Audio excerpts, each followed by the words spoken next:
In this quick tip, we want to describe how to now actually use techniques of similar right triangles to solve some application problems. And the first one is how to compute the height of something based on the height of a shadow.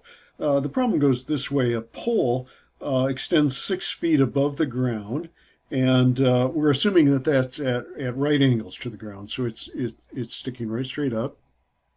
And it casts a shadow of 8 foot 6 inches long. A cell phone tower is nearby. At the same time, it casts a shadow that's 184 feet long. How tall is the tower? So we do have a pair of similar right triangles here, but it might not be obvious, so let's draw this in.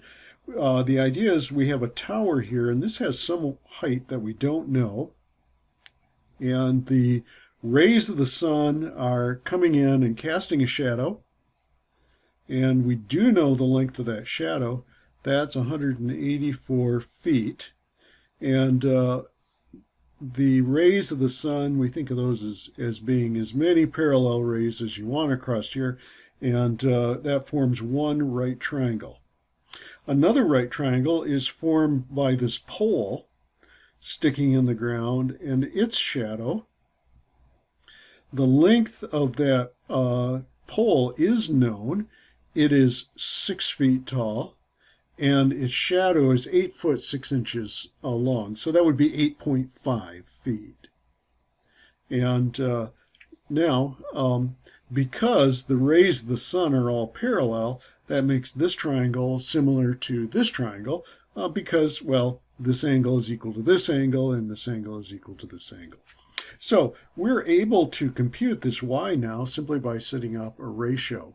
We know that this side is to, now you could write this within triangles or across triangles. It doesn't matter. You will get exactly the same result either way. Let me show you both ways, and then you'll see it doesn't matter. This divided by this should be the same as this divided by this.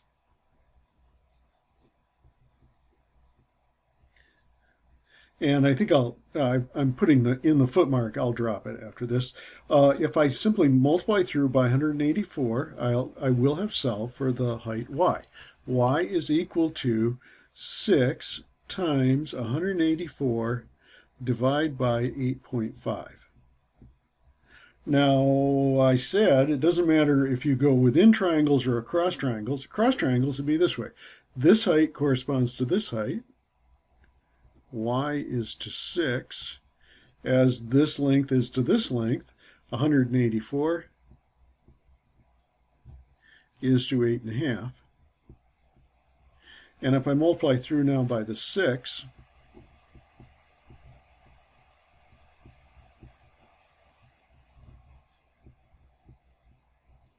I get the same result no matter how I start that out. So we'll just compute this once. We want to know what the value of y is. So we take 6 times 184 and divide that by 8.5. We get 129.89.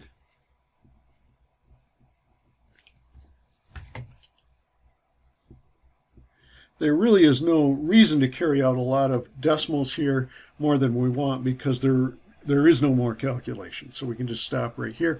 We estimate the height of the cell phone tower to be 129.89 feet.